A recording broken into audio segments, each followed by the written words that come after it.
And the moment I said that, as clear as you hear my voice, I heard a voice. And that voice said, bring the name of Jesus. And the words that came out of my mouth sounded without thinking, Jesus, if you are true, show me yourself.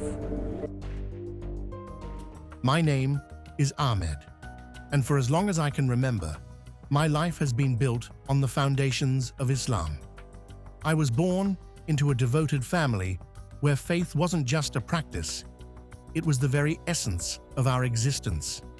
5 times a day, I would bow in prayer, reciting the sacred words of the Quran with unwavering reverence. The mosque was more than a place of worship. It was my refuge, where I found peace, purpose, and guidance. My devotion to Allah was absolute, and I believed that my faith, my prayers, and my actions would lead me to eternal salvation. The Quran shaped my understanding of the world. The teachings of Prophet Muhammad guided every decision I made. I memorized verses, studied the hadiths, and sought knowledge in the depths of Islamic scholarship. My life followed a clear rhythm, a structured path that I believed was righteous and true. Yet, in the quiet moments of the night, when the world was still, questions would creep into my mind. What if my deeds weren't enough? What if, despite my devotion, my sins outweighed the good I had done? These thoughts would whisper in the back of my mind, like a shadow I couldn't quite shake. I would push them away with prayer, drowning them in the verses of the Quran. But they never truly disappeared. I had always been fascinated by other religions, particularly Christianity. As a student of theology, I loved debating, especially with Christians who believed in things I found incomprehensible. The idea that Jesus was the Son of God made no sense to me. He was a prophet, revered and respected, but still just a man. The concept of the Trinity was baffling, and the notion that salvation could come through grace alone felt like an easy way out, a belief that disregarded the importance of deeds and accountability. For years, I argued with conviction, certain that Islam was the only truth. I took pride in dismantling what I saw as contradictions in the Bible, confident in my understanding. Yet, deep inside, those quiet doubts lingered. Everything changed during a visit to my family in another city. The morning had begun like any other. I rose before dawn for Fajr prayer, whispered my supplications, and spent hours discussing faith with my younger brother. But as the day progressed, a strange discomfort settled in my chest. At first, I dismissed it as nothing, a minor ache, perhaps something I ate. But by evening, the discomfort sharpened into a stabbing pain that made each breath a struggle. "We're going to the hospital," my brother said, his voice firm as he grabbed his keys. "I'm fine," I protested, waving off his concern, probably just indigestion. But the pain didn't subside. By the time we reached the emergency room, I could barely stand. The doctors moved quickly, running tests as their faces grew more serious. Within an hour, I was in a hospital bed, surrounded by machines, beeping in an erratic rhythm. The words came slowly, each syllable heavy with a weight I didn't want to carry. "You're having a severe heart attack," one of the doctors told me. A heart attack? At my age, it made no sense. I had always taken care of myself, prayed, fasted, followed the teachings of my faith. How could this be happening? Panic gripped me as the reality sank in. Was this the end? Had I done enough to earn Allah's mercy? A wave of fear crashed over me as my mind raced through my past, my deeds, my prayers. Had I been a good enough Muslim? Was I truly prepared to meet my Creator? The room blurred. The voices of the medical team faded into the background. My chest felt like it was being crushed, each breath more labored than the last. Darkness swallowed me whole. For a moment, there was nothing. No pain, no sound, no light. Just an eerie silence, stretching endlessly. Then something changed. I wasn't alone. Someone was there, watching, waiting, and then I saw. I wasn't in my body anymore. I was floating, weightless, suspended above the hospital bed. Below me, doctors worked frantically, their hands moving in urgent motions. My chest rose and fell in shallow, uneven breaths. Machines beeped in a chaotic pattern. My brother stood frozen nearby, his face pale, his fingers gripping the chair so tightly his knuckles turned white. I should have panicked. I should have been terrified. But I wasn't. A strange calmness settled over me, as if I were merely observing a scene from a distance, detached from it all. I tried to speak, to call out, to let my brother know I was still here. But no sound came. I wasn't even sure I had a mouth anymore. I had no weight, no form, just the overwhelming sensation of existence without a body. Then, I noticed it. A light. Not like any light I had ever seen. It wasn't harsh or blinding. It pulsed softly, almost as if it were alive. And it wasn't coming from the hospital room. It was beyond, somewhere distant, yet impossibly close. The world around me started to blur. The rhythmic beeping of the machines, the hushed urgency in the doctors' voices, even the worried expression on my brother's face, everything dissolved into an overwhelming radiance. It wasn't just light, it was something deeper, something that surrounded me completely. I tried to resist the pull at first, but I quickly realized there was no escaping it. It wasn't a forceful grip, but a gentle, undeniable invitation, drawing me forward with an irresistible warmth. This wasn't the kind of warmth that came from the sun or a fire. It was something far beyond the physical, something that seemed to seep into my very essence. It wrapped around me, filling me with a peace I had never known before. But beneath the serenity, an undeniable power hummed, a presence so vast and mighty that it made my soul tremble. My mind raced with questions. What is this? Where am I going? I had spent my entire life devoted to faith, studying, reciting, and living by the teachings I had believed to be absolute. But now, here I was, experiencing something that didn't align with anything I had been taught. A flicker of fear crept in. This wasn't what was supposed to happen after death, not according to the beliefs I had held onto so tightly. But despite my uncertainty, I couldn't deny the pull, the unshakable feeling that I was stepping into something beyond my understanding. The closer I moved toward the light, the more I felt an overwhelming sense of peace. All the worries that had weighed me down, the doubts that had whispered in the corners of my mind, they were stripped away as if they had never existed. But at the same time, I knew this wasn't just some fleeting dream. This was real. This was a reckoning. I hesitated at the threshold, lingering in that final moment before surrendering completely. What lay beyond? Was I ready? As though answering my silent fears, the light pulsed, reassuring me without words. With a deep breath, if I could still call it that, I stepped forward. The moment I crossed into the radiance, my entire being was consumed by an overwhelming presence. It wasn't just light anymore, it was alive, vibrant, infinite. Then, I saw him. At first, the figure emerging from the brilliance was difficult to comprehend. He radiated something far beyond human understanding. A presence so powerful, so overwhelmingly pure, that I felt utterly exposed, yet not condemned. Instead, waves of love and compassion poured from him, wrapping around me in an embrace deeper than anything I had ever known. I struggled to form words. Who are you? My voice sounded small, fragile, in the vastness of the moment.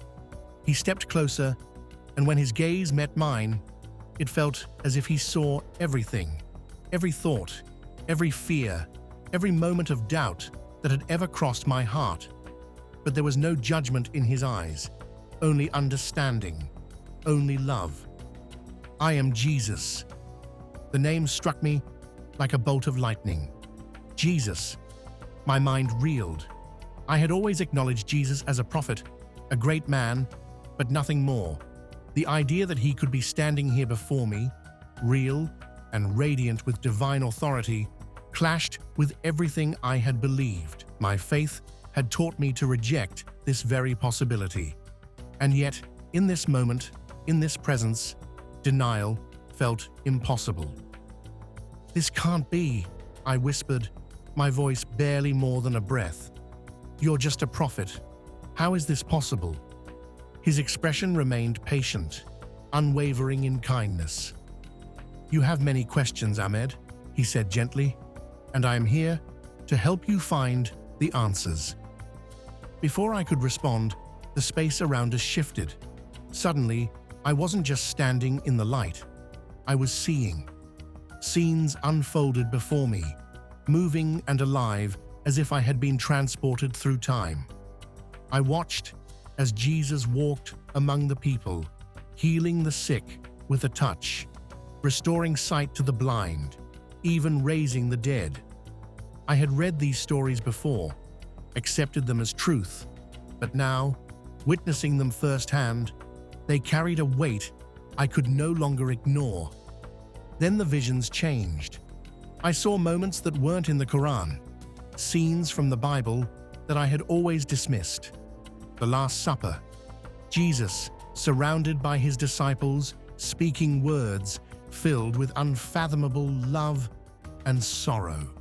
The Garden of Gethsemane, where he prayed with such intensity that his very being trembled under the weight of what was to come. And then, the cross. I wanted to look away, but I couldn't. The nails, the crown of thorns, the agony written across his face. And yet, through the excruciating pain, there was something else, an unshakable resolve, an incomprehensible love. This was no ordinary suffering. This was sacrifice. "Why?" My voice broke as I spoke the only word my mind could grasp. "For you," Jesus said simply. "For all of you." Something deep inside me cracked. My entire life, I had believed that salvation was something to be earned, something that could only be achieved through deeds and devotion. But here, standing before the one who had endured suffering for the sake of the world, I was confronted with a love so immense, so undeserved, that my very soul trembled beneath its weight. The visions shifted once more, this time revealing passages from both the Quran and the Bible. Jesus pointed to the words, showing me prophecies I had read countless times yet never truly understood. Verses that spoke of the Messiah, of salvation, of a light that would come for all nations. And then he showed me their fulfillment in the Bible, each prophecy leading to him. "How could I not see this?" I whispered, my heart pounding. "How did I miss the truth?" "You were searching, Ahmed," Jesus answered, "and now you have found it." Tears streamed down my face, unbidden, unstoppable. Everything I had known, everything I had built my beliefs upon, was shifting beneath my feet. Yet, in the midst of the overwhelming revelation, I felt something I hadn't expected. Clarity. As if the missing pieces of a puzzle I had spent my whole life struggling to complete were finally clicking into place. Jesus extended his hand toward me. "There is more to see," he said, his voice filled with compassion. "Will you come with me?" I hesitated for only a moment before nodding, though my mind was still spinning, though questions still swirled within me. I knew one thing for certain. I couldn't turn back now. As I reached for his hand, the world around us transformed once more. The light swelled, wrapping around us completely. I felt a sudden weightlessness, as though I was being carried into a new realm, a place beyond anything I had ever imagined. The first thing I saw took my breath away. It was a place more vibrant than anything I had ever known. Colors richer, more radiant than anything on earth. The air itself was alive, humming with a peace and joy so tangible it felt like it was part of me. In the distance, I saw people, countless souls of every kind. Their faces glowed with a happiness so profound, so complete, that it was unmistakable. "This is heaven," a voice spoke beside me, steady and full of warmth. I turned and met his gaze. Jesus. He stood beside me, his presence radiating power, yet carrying an indescribable gentleness. I struggled to find my voice, my mind unable to grasp the perfection surrounding me. It's perfect," I whispered. "This is what I've prayed for, isn't it?" Jesus nodded. "It is the fulfillment of God's promise. But it is not earned. It is given freely through faith." His words sent a shockwave through me. My entire life had been built on the belief that salvation must be earned, that prayers, fasting, and good deeds would balance the scales in my favor. But here, in the very place I had always dreamed of reaching, Jesus was telling me something entirely different. "Grace," he said, as if reading my thoughts. "No one can earn perfection. No one can live without sin, no matter how hard they try. God's love is not a reward. It is a gift. That is why I gave my life for you, for all of you, so that through me, you may be free." My heart pounded as his words settled over me, shaking the very foundation of my beliefs. Had I been striving my whole life for something that was never meant to be earned? Could it really be that simple? Just accepting the love of God rather than trying to deserve it? Before I could ask another question, the scene around us changed. The warmth and light vanished, replaced by an all-consuming darkness. The air thickened, heavy with something I couldn't name, and the peace I had felt was suddenly gone, replaced by an overwhelming sense of oppression. A distant sound reached my ears, faint at first, then growing louder. Cries, desperate, agonized, hopeless. My chest tightened. A chill crept up my spine as shadowy figures emerged in the distance, their faces twisted with sorrow and regret. They reached out, grasping at nothing, searching for something or someone that would never come. "This is hell," Jesus said, his voice filled with sorrow. "This is what it means to be separated from God." I wanted to look away, but I couldn't. The suffering before me was unlike anything I had ever imagined, deeper than pain, heavier than fear. It was a void, an emptiness that swallowed everything. Why? My voice was barely a whisper. Why do they suffer like this? Jesus sighed, his eyes reflecting sadness that seemed to reach beyond time itself. "They chose separation," he said. "God's love is offered to all, but not everyone accepts it. Hell is not about God's wrath. It is the absence of his presence. It is what happens when a soul rejects the gift of salvation." A deep ache spread through me as I watched the souls trapped in darkness. It wasn't just punishment, it was loss. A loss so profound that even I, standing apart from them, could feel the weight of it. "Do you understand now?" Jesus asked, turning to me. His gaze bore into mine, filled with compassion, yet carrying an urgency I couldn't ignore. "The choices you make in life matter, not because of what you can earn, but because of the relationship you choose to have with God.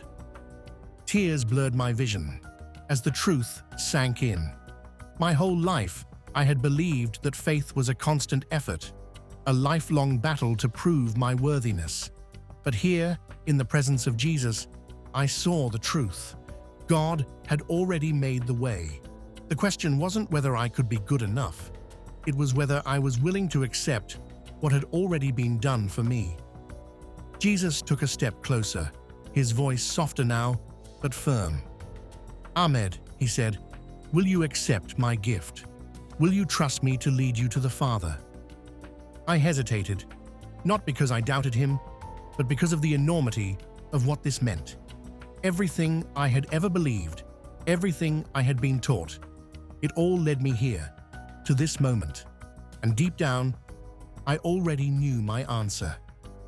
"Yes," I whispered, my voice breaking. "I trust you." The light around us brightened, enveloping me in warmth that filled every empty space inside me. Peace unlike anything I had ever known flooded my heart. Not just peace, but freedom. Freedom from striving, freedom from fear, freedom from the impossible burden of trying to earn something that had already been given. Jesus' expression shifted, a sense of purpose settling over him. "There is more for you to do," he said. "You must return and share what you have seen." "Return?" I asked, startled. "But I don't want to leave. I want to stay here, with you." He smiled, understanding, yet resolute. "Your time here is not yet finished. There are people who need to hear your story, Ahmed. They need to know the truth." I felt it then. The pull, subtle at first, but growing stronger, tugging me back. The light around us began to shift, and panic clawed at me. I didn't want to leave. I didn't want to return to a world that suddenly felt so small. "Go," Jesus said, his voice firm, yet full of love. "Share the truth. I will be with you always." Everything blurred. The warmth of heaven faded. The cries of the lost grew distant. A searing, burning sensation tore through my chest as the sterile glow of fluorescent lights replaced the brilliance of heaven. Beeping machines, shuffling footsteps, voices, urgent, relieved. "He's back," someone exclaimed. I gasped, my lungs burning as I struggled to make sense of where I was. The cold reality of the hospital pressed in around me. My vision swam, and then, through the haze, I saw him. My brother. Ahmed. His voice trembled as he gripped my hand. His eyes shone with a mixture of disbelief and overwhelming relief. "Alhamdulillah, you're alive." Alive. The word felt strange, almost foreign. Just moments ago, or had it been moments, I had stood in the presence of Jesus. I had seen heaven and hell. And now, I was back, here, in this world. The doctors murmured among themselves, shaking their heads in amazement. "It's a miracle," one of them said. "We thought we'd lost him." I barely heard them. My mind was still trapped in the moments before, caught between the place I had just left and the reality I had returned to. My heart ached, torn between the overwhelming joy of what I had seen and the fear of what lay ahead. The weight of it all pressed down, suffocating and relentless. Lying in bed, staring at the ceiling, the thoughts swirled, tightening like a noose. This couldn't stay buried. Someone had to know. Someone had to understand. My brother's face surfaced in my mind, a flicker of familiarity in the chaos. We had always been close, and while I knew my words might shake him, I also knew he wouldn't turn away. Reaching for my phone, my hands trembled. The call barely rang before he answered. His voice carried concern, edged with the instinctive worry of a sibling who sensed something was wrong. The admission came out in a shaky breath. I needed to talk to confess, to unload the weight that had been crushing me since I returned. A pause stretched, thick with hesitation, but he told me to go on. The fear surged, an iron grip around my chest, but I had to push through. This was just the beginning. The next conversation was even harder. Hassan had always been the one I trusted most, the person I could tell anything. He would listen, even if he didn't believe. Over tea, the words felt foreign as they left my mouth. The hospital, the moment everything went dark, the place I had gone, the presence I had met. The confusion on his face was immediate. When I spoke of the light, the voice, the impossible reality of it all, his expression darkened with skepticism, his mind grasped for logic, for reason. He questioned if it had been a dream, a hallucination, a desperate trick of a dying brain. But no dream had ever felt so vivid, so absolute. I had seen heaven, I had seen hell, and I had stood in the presence of the one who changed everything. The silence that followed was thick with tension. He struggled, his belief system shaking beneath the weight of my words. This wasn't a conversation we had ever expected to have, and yet, here it was. The truth felt too big to contain. The more I spoke, the more I saw the war in his eyes. His faith had been unshaken for so long, until now. He warned me, a quiet urgency in his voice. If I spoke of this to others, it could destroy me. People wouldn't understand. They wouldn't accept it. The consequences would be severe. But how could I stay silent? The truth had been revealed to me, and to bury it would be a betrayal of everything I now knew. More people had to hear it. Each time I shared my experience, the reactions varied: shock, fear, disbelief. Some dismissed me outright, unwilling to even consider the possibility. Others listened, hesitant but curious. A few, just a few, seemed to hear something deeper in my words. The conviction inside me grew. This wasn't something meant to be whispered in secret. It had to be spoken aloud. The moment arrived one evening, standing before a gathering of familiar faces, family, friends, and a few strangers drawn by curiosity. The pulse in my ears was deafening, but I forced myself to speak. The words tumbled out, raw and unfiltered. I had seen the truth, had stood at the very threshold of eternity, and Jesus had met me there. The silence in the room was heavy, charged with unspoken reactions. Some faces turned to stone, unreadable. Others flickered with something deeper, something uncertain. Then the murmurs began. Some walked out, unwilling to hear more. Others stayed, their expressions torn between doubt and something dangerously close to belief. I had no doubts. I had seen what I had seen. And once the truth is known, it cannot be undone.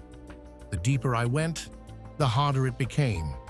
My upbringing, my past, the foundation of everything I had believed, it was all shifting. But this wasn't about rejection. It wasn't about turning my back on where I had come from. It was about seeing the full picture, the pieces I had never realized were missing. I began speaking not to argue, not to tear down, but to build bridges, to show how the things I had once known pointed to something greater. Some listened, some turned away. The hardest part came when I finally told my family. My father's face darkened with something I had never seen before. My mother's eyes filled with tears. The words felt like a blade between us, severing something that had always been unshakable. Their disbelief was immediate, their pain visible. To them, this was more than a change. It was a betrayal. My father's voice trembled as he asked how I could do this, how I could turn away from everything they had taught me, everything we had stood for. My mother didn't speak, but the devastation in her face said enough. My siblings were divided. Some dismissed it entirely, shaking their heads, unwilling to even entertain the idea. Others hesitated, uncertainty flickering in their eyes. But even that was dangerous. To question was to risk everything.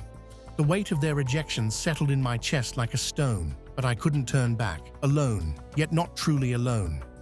A new family emerged, a church that welcomed me without hesitation. Their warmth, their understanding, their shared faith wrapped around me like a shield. Through them, I met others who had walked this same path. Former Muslims, new believers, those who had encountered Jesus in ways just as impossible, just as undeniable. Their stories gave me strength. I wasn't the only one. I wasn't lost. As time passed, the reactions around me shifted. Some who had once dismissed me began to ask quiet questions. They wanted to understand, even if they were afraid to admit it. Others, like my younger brother, started to search for themselves.